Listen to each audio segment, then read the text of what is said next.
Alright, already testing the volume. Guess the volume's working. Great, great. Well, let's see. To start off today, woo! Cat's hopping on. He's deleted a couple recordings already. Yeah, what to say? Kitty, nah.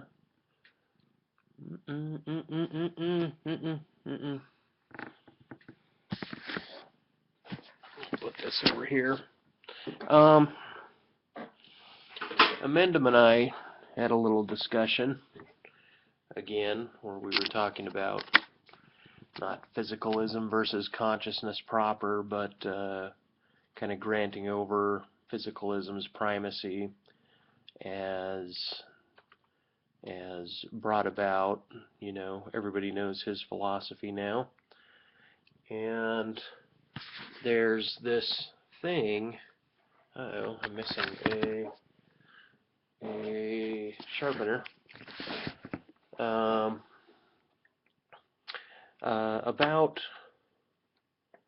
about the theater, about the projector in the theater of consciousness, the body being the projector in its environment, and the theater being where we suppose everything, our episteme lies at the root of the theater, so it would seem, but ontology would be an acceptance of the projector in its environment. And we got to talking, and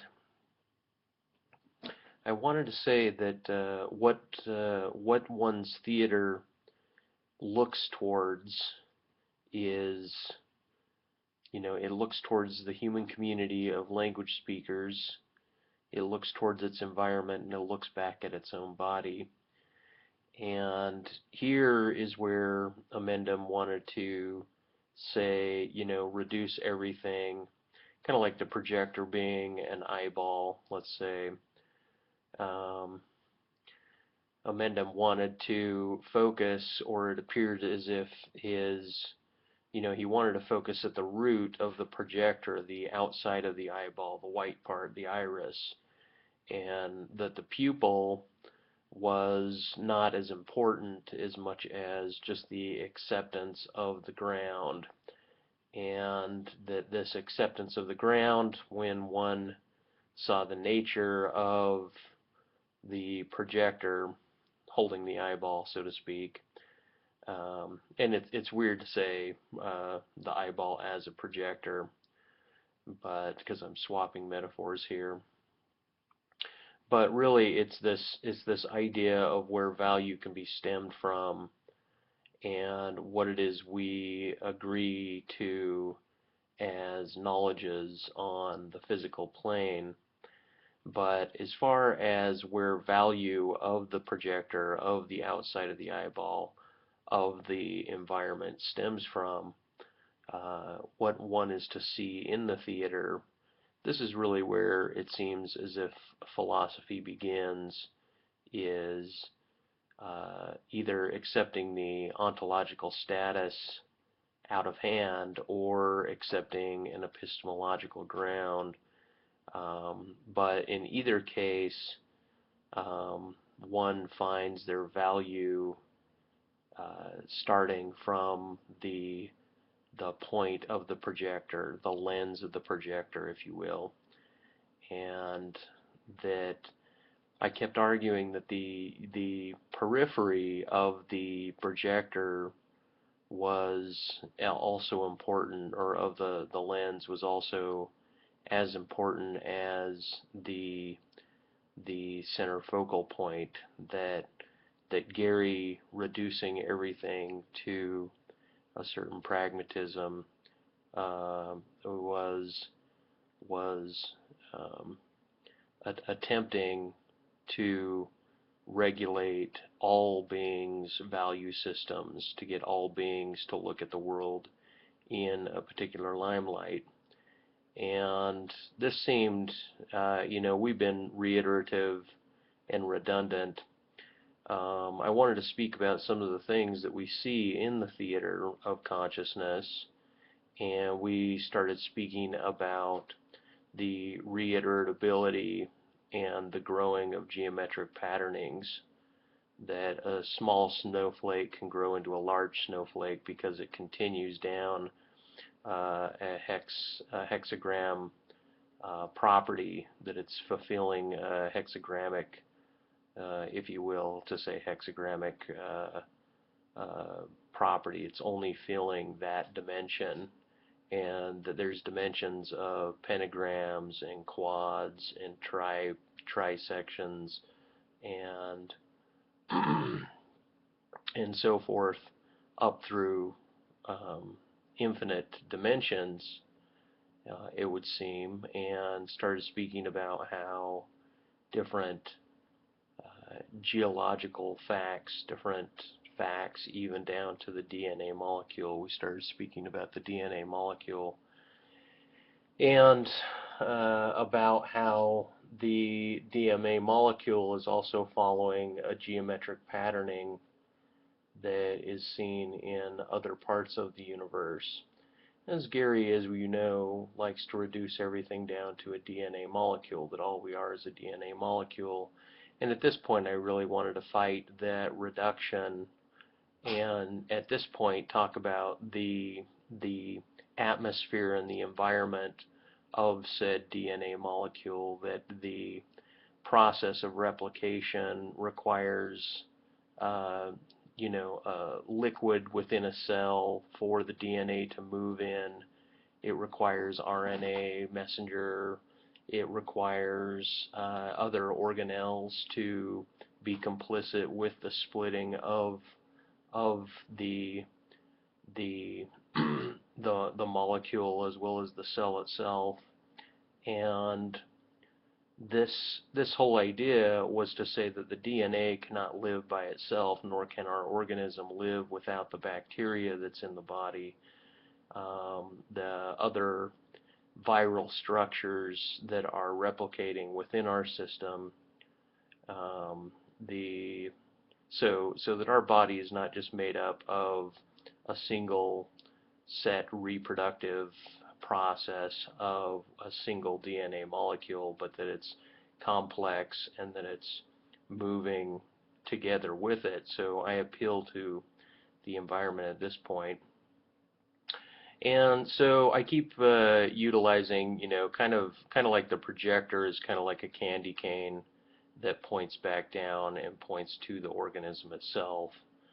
I found the reduction down to a DNA molecule simply that, we cannot be identified as a DNA molecule. We are a result of a replicating DNA molecule, but we're also the result of millions of other bacteria and types of bacteria abound in our organism, and that these are as much an important part of our being as the DNA molecule.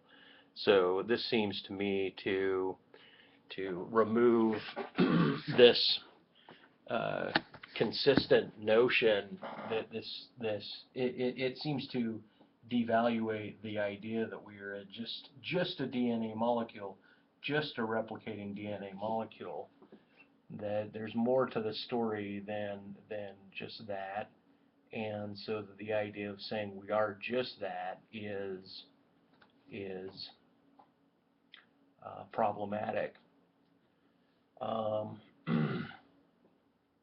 Anyway, I would have also liked to bring up the idea of the connotative value of the word imposition, how he continues to use it, as well as the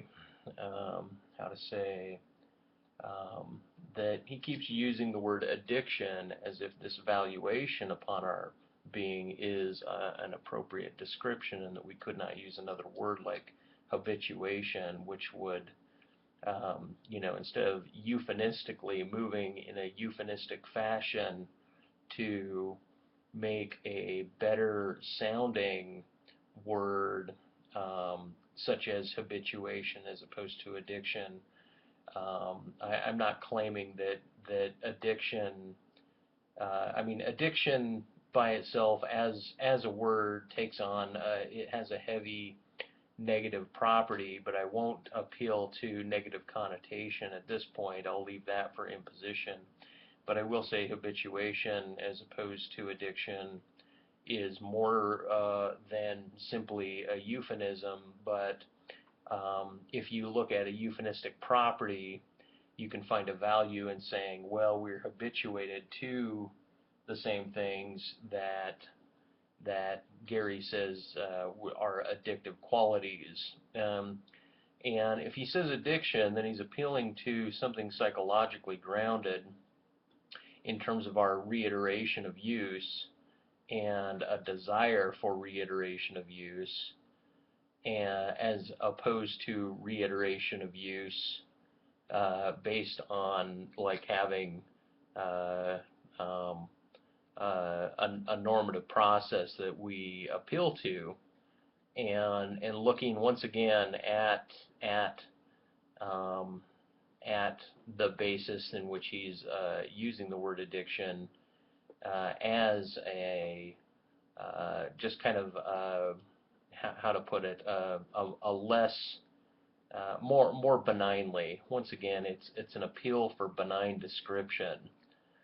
And so we went over our differences again, and we butted heads there. And then, of course, I personally, even if we grant primacy to the physical, and we don't say that the theater is where everything occurs, such as zombie picture shows appeal to everything are facts but not things. This seems to be an appeal to an epistemological stance as opposed to an ontological description of uh, of the eidetic realm as a matter of fact, as a matter of form. That more it's an appeal to the language that allows us to state the facts of this is a form in a particular manner. Um, and so what I was saying was that even if we grant the physical, then back to Gary, there's disagreement as to whether or not somebody had mentioned, because I'm spiritual, they said that I'm a non-materialist, and I said not necessarily. That a spirit, as I describe it, could be a quote-unquote different dimensionality of material processes that go outside of our current range of readability in scientific and technological reading processes. And so that there could be a furthering of physics that is outside of our current scope. And here Gary once again appeals to kind of this, we know the majority of what we need to know, and said, if it looks like a duck and quacks like a duck, it should be a duck, and that's what we can call it. But I'm saying I believe that there's more to the story. And I keep appealing to the idea that a totality of thing is found outside of the thing, that a thing requires its environment and its relationship with its environment to be discussed, and that this relational aspect of our being could go on into an infinity, such as gravity, how each of our particles in our being has a gravitational force upon every other being or every other material item in the universe, and to speak about it functioning out in a kind of and here I'm speaking off the cuff, but a type of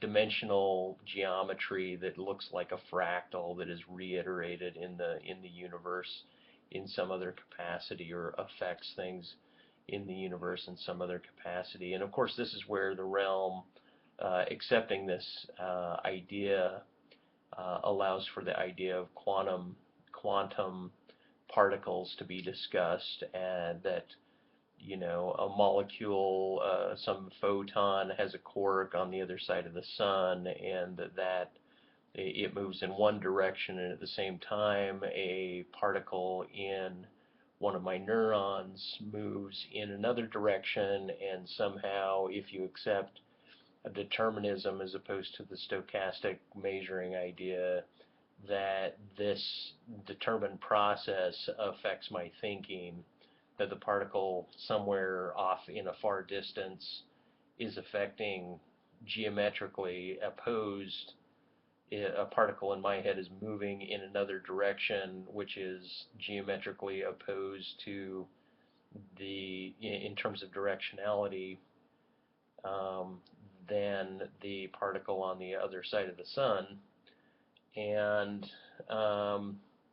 because of this idea, it brings up the idea of whether or not we have knowledges. Anyway, I'm babbling when I should be drawing. As far as the drawing is concerned, I'm trying desperately now to finish up just a few more sparse items of individuals in hell, different bodies in hell, and deciding whether or not I should make the locus of hell right here in a small little pool, as if it's a particular type of subset of hell going on, kind of a kid's candy-coated version of hell, as opposed to having millions of characters stuffed in here.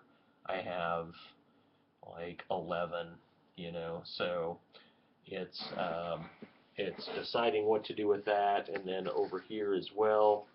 But anyway, I wanted to sketch on that and hopefully bring this closer to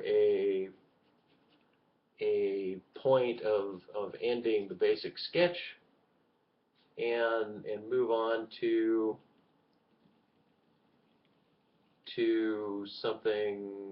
something else. Move on up into the earth area of the sketch. So what to say? I've had a few people enter and exit the room, but nobody's stuck around. And I noticed that either I can stay on topics of my own doing, and ramble in monologue, or occasionally I'll get somebody else that comes into the room that wants to have a conversation, and that's really great. I don't mind people talking in text. It's just that it doesn't seem, even if I get 6 or 8 people in the room, I normally only get 1 or 2 people that type in text. And the times in which I do these videos, are not regular. They're sporadic, and they occur when I'm, desirous to make a video and get online. So that's kind of what's up. Yeah, in terms of value, in terms of where our theater is, so to speak, our conscious theater, and where value resides in the theater, it really makes me wonder, all of the distinctions about one's inherited value system and religiosity, where they're born, whether or not it's Occidental or Oriental, whether or not you're born into a religious family or more of a secular family.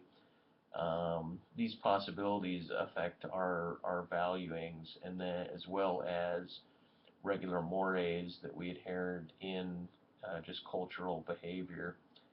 And so this continued idea that morality necessarily does not, result strictly, out of community, I could say that the basic ideas are learned in a community and that the law structure is based in a community, but as far as the morals, meaning how one individual psychology is existing in the world, it would seem that it is at this point this is happening internally. This is happening within the eyeball, so to speak. It's within the subjective realm, and then people can make valuations at that point. Anyway, boy, whew, let me just exhale a minute. Draw a happy little guy burning in hell. Here, yes, and I keep doing characters with their arms up, as if as if having your arm up is a sign of the worst possible pain and agony one could live in.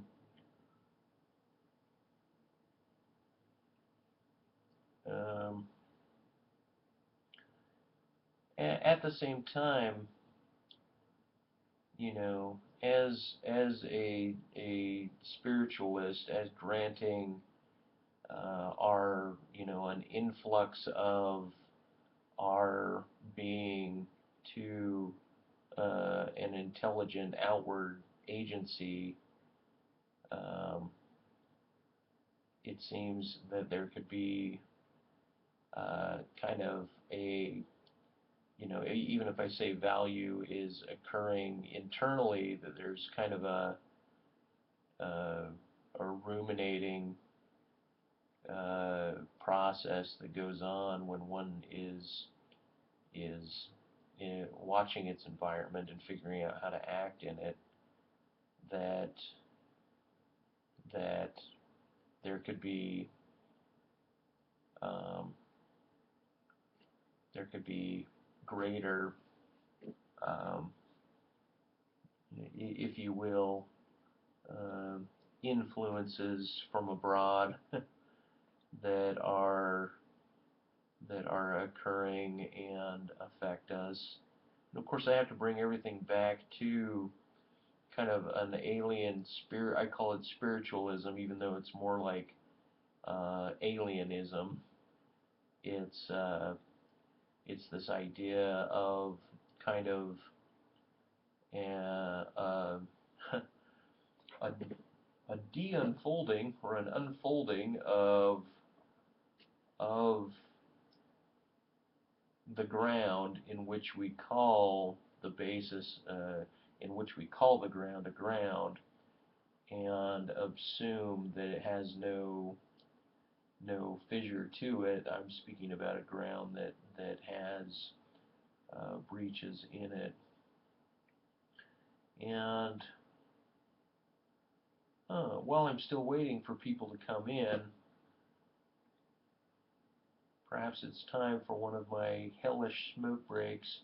I promised myself when I was done drawing hell that I would taper off the cigarettes so that when I'm drawing heaven, I'm not currently um, smoking the cigarettes and kind of moving more to a yin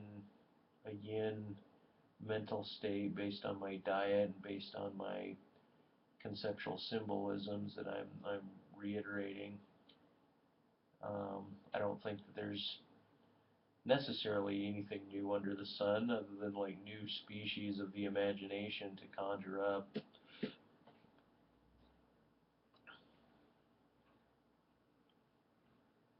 Yeah, maybe I'll make another like a big orgish character.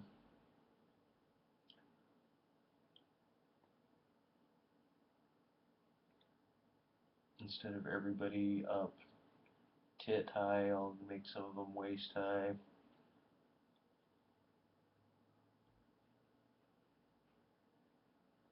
Anyway, when I'm done with the drawing, then I have to start on a kind of a tedious underpainting, which is redrawing essentially everything that I've drawn. But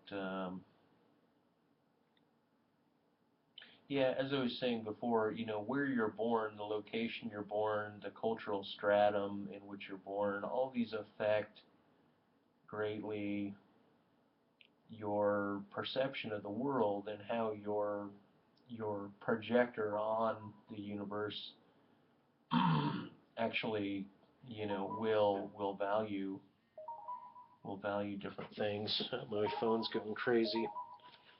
Oh, it's really going crazy.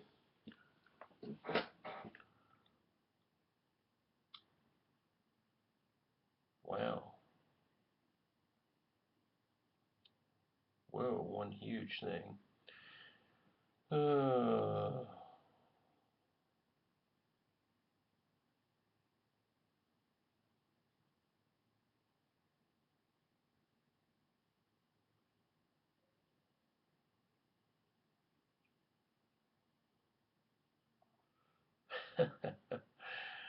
If anything, I'm making some unsympathetic remarks. My work isn't promoted, and I have no editorial control. Tough love out of context looks like bullying. If it's not about art, marketing, lifting up your falcons, or my work, what is it about? Your art therapy. I prefer our work be the star. Film's got to be about something bigger, relevant, have heart. Really feel sick about participating. I'm done. Wow. It's got to be about something bigger, relevant, have heart. Really feel sick about participating. I'm done. Wow. Okay, well, great.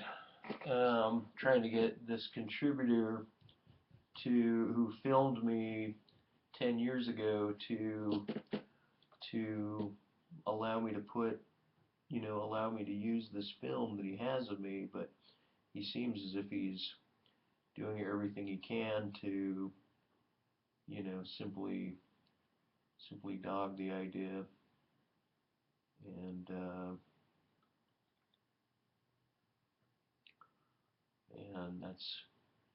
it's sad.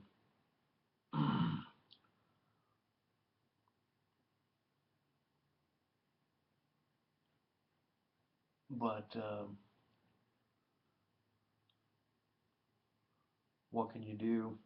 It's either he's gonna help me out or he's not gonna help me out, Oh, and to trick me adding organic subs to Gary's channel, Trick was started to get kind of snide with his comments about that, And even though I think the thing is kind of funny, me promoting Amendum's channel, I was viewing it more as a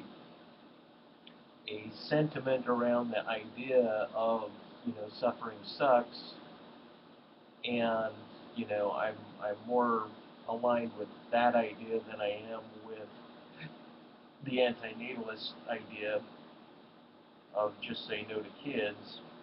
So that's why I picked the channel, and then he went on something about Google frowns on people that buy set. Well, he doesn't know. He doesn't know what he's talking about. There's all of these memes that go around about what Google likes, ooh, and what they don't like, and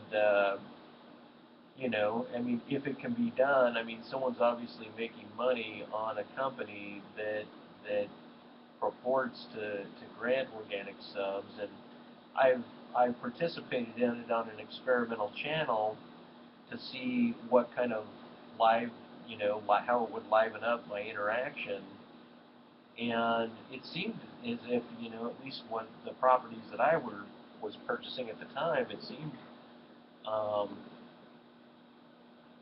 it seemed relevant. It seemed to work. And, it didn't seem like it was something that was was a matter of, I didn't get any warnings from Google saying it was bad. I got actual responses from real people with real channels, so I can't say that it wasn't working. As a matter of fact, just the opposite. It appeared as if it was working, and kind of nice, kind of a nice way. So fuck you, Trick. I'm tired of your bullshit, man. Always playing the bullshit, man.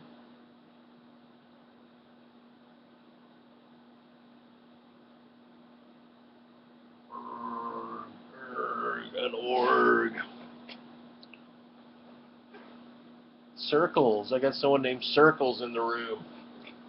What's up, Circles?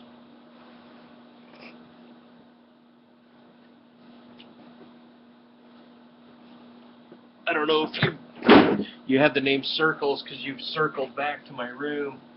You've been in it before. Now you're in it again.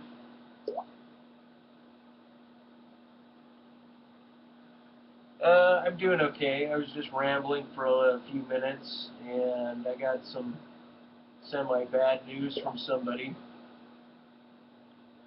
And but overall, I'm not doing too extra shabby.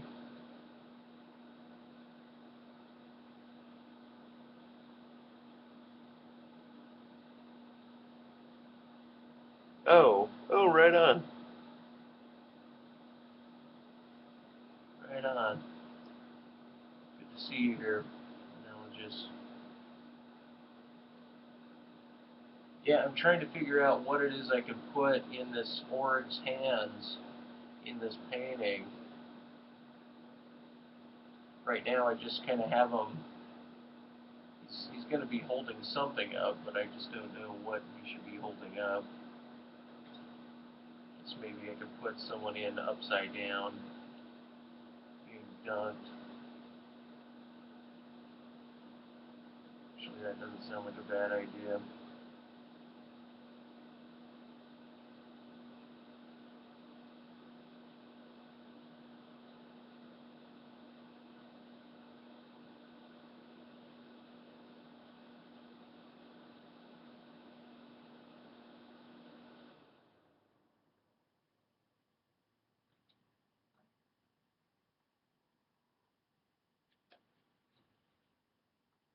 I should probably call my friend O back and record it.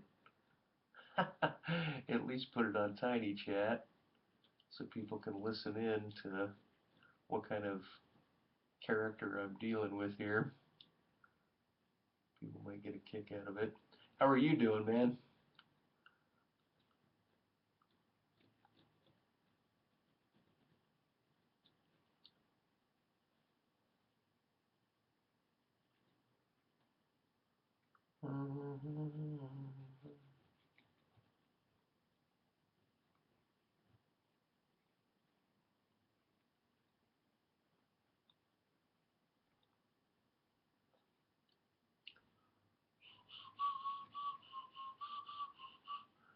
Boop, boop.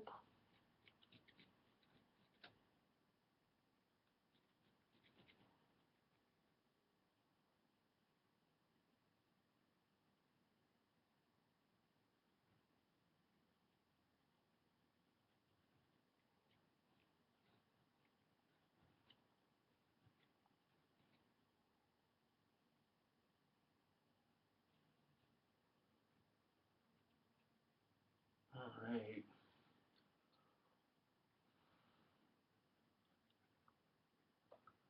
Got this guy kind of coming about. I don't really work on my drawings much when I'm not recording, and so gotta get rid of this guy, I guess.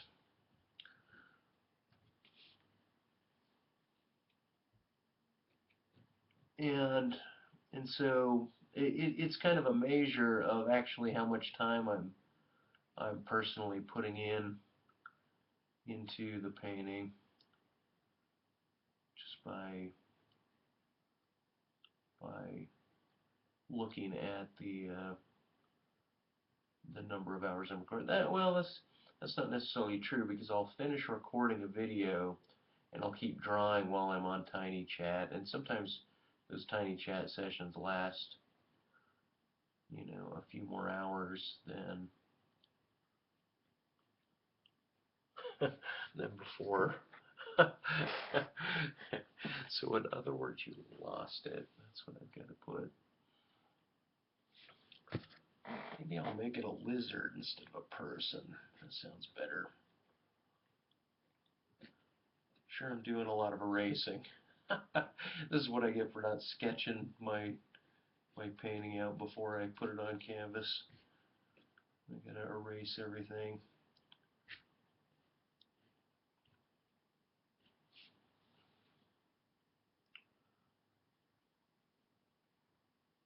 Yeah, hell, if you want a doc analogous, that would be great. I think I'm gonna have a YouTube cigarette, but maybe we could thematize this session, this YouTube one, with you as being my main muse.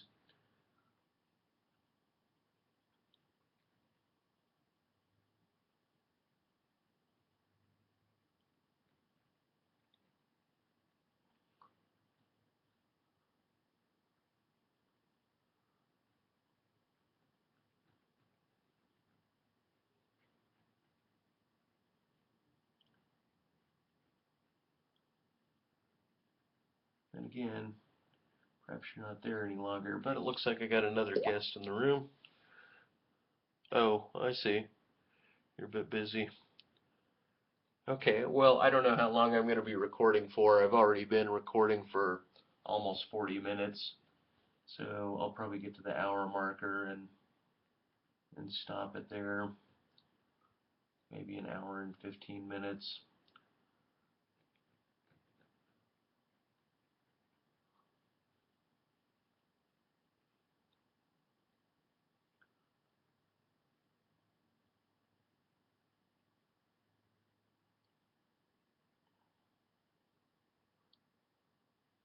I wonder if a spade means non-love, because it's a black upside down heart. I think about these weird things from time to time.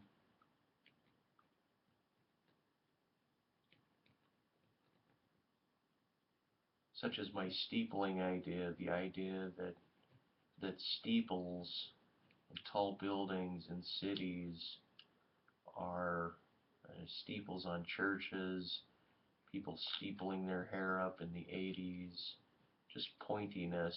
The pyramids are all either invitations or repulsions against the gods, for God's descent. And perhaps I am more spiritually invaded because I live in a flat-roofed environment.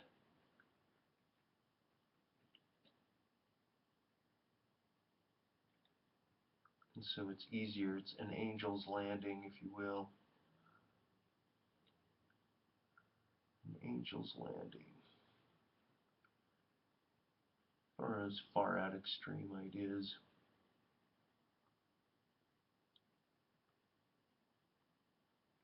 How am I going to draw and paint that? It's so tiny.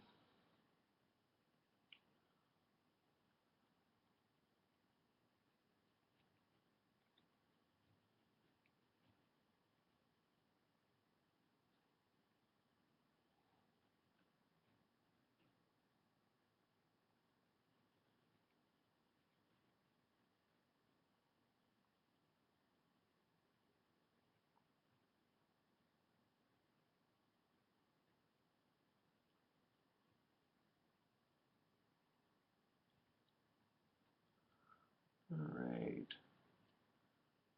here. I can't determine if it's a man or a woman yet. But they have some shoes on. They have one leg that's being dipped in the fire.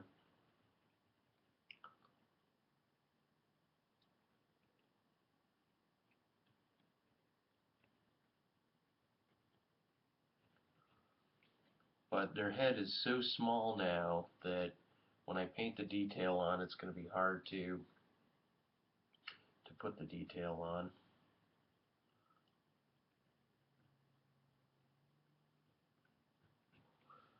Okay, so there's that one down. Yeah, thinking about inherited power structures and how all language comes with an inheritance. It's interesting because what that assumes is that the projection of our life, that we're not the magical king that believes that the universe started when they started, and yet falling into that immediate sort of paradigm for oneself, I think, is required for getting a perspective on a different way of looking at the world, and that one should treat themselves to multivarious ways of looking at the world as opposed to a monism of consideration. Should I do a volcano in the center? I don't know. I just don't know. Okay.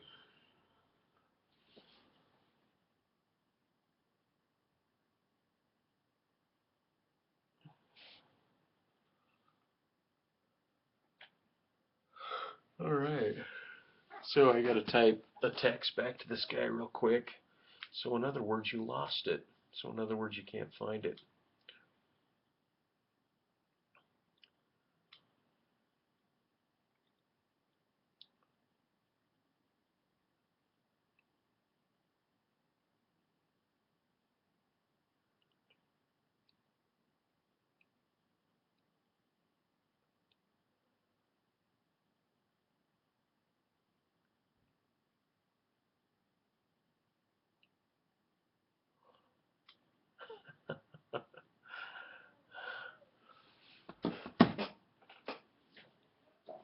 Man, oh, this sucks.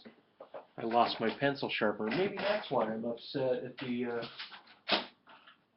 detail on this thing, is because my pencil's dull and I can't sharpen it with my pencil sharpener because I can't find my pencil sharpener anywhere.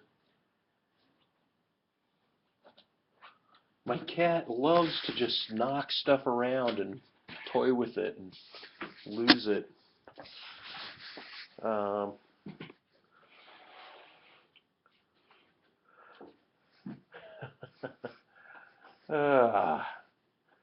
hell, being in that seated position really kind of wraps me up into this mode of thinking and doing. Just split my mind, sit there before I paint and philosophize. Ooh, I gotta see what he wrote back. Let's see. Oh boy, you guys don't know the whole picture on this one.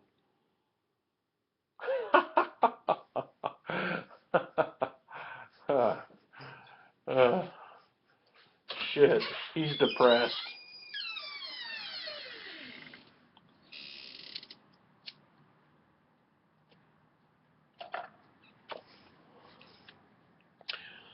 I don't know what to say, what to do about it. Like, okay, so this guy's filming uh,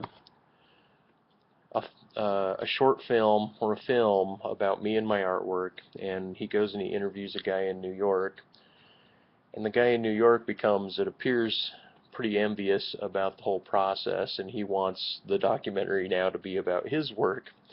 So he's looking for anything he can in my film to glorify him and his work, which I want to do everything I can do to do that, but he's already going to be in the film along with some of his work, so I can't see why that's so rough on him. But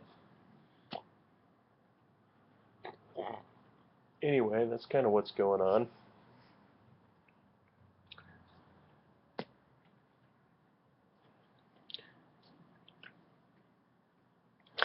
Yeah, boy, what to think? What to think? I almost want to get people into a ritualistic mode of reconsidering their presence. This idea of presencing themselves, or this idea of yeah, how to put it? Metaphysics, like a new form of metaphysics, not the traditional form, not the inherited form, but metaphysics meaning the physics that one's mind creates about the world, not metaphysics in terms of where meaning lies, but in how the actual world can be looked at in a particular fashion as to be more symbolically dominant, and and awareness, all inherited language is brought to the forefront as an immediacy, that there's a certain immediacy to one's considerations about it. And by immediate, I mean happening right at the moment, every single moment that they see a billboard or a sign or a license plate or a symbol or a sign, or they hear something on TV, that's digested to mean something very specific to them, that the deference of language to product or to other entities or other concepts is secondary to what the meaning of symbolism means to them. In other words, everything I'm saying is about you. It's about you specifically. It's about you thinking about you as the center of the universe, and that all I am is a cog relating information back to you about you, and that is a meta language, a metaphysic. I'm trying to say my presence physically through the internet, through this extreme communication form, is still about impacting you specifically. And that's how I read. That's how everybody speaks directly to me. They're not just speaking about ideas and me gathering ideas and walking mildly through it. It's a directness.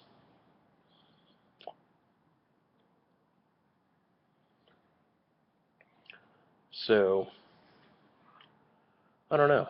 I don't know. I don't know how to get people to kind of give up, because in a way, in order to get to this moment, you have to give up your whole notion of the histories of language or the histories of knowledge, whole schemas that rely on history and geology and evolution and genealogy of thought or genealogy of morals, this stab backwards and presence oneself in your moment, strictly in your moment.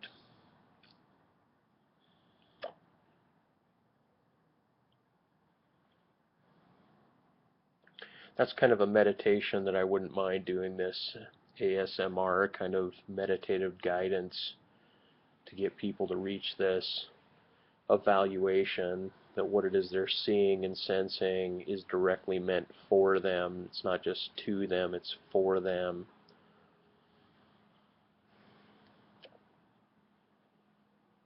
Because at times when I shift into that mode of thinking, everything everything presences itself in the moment, and ideas about there being background substances or other people's minds, the whole concept of other people's minds falls away.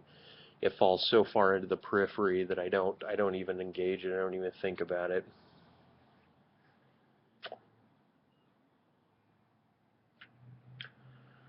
Anyway, hell, we're reaching 49 minutes, and I'm thinking about just cutting this one short now. So I'm gonna, anyway, thank yourself for watching. Yeah, maybe. Bye.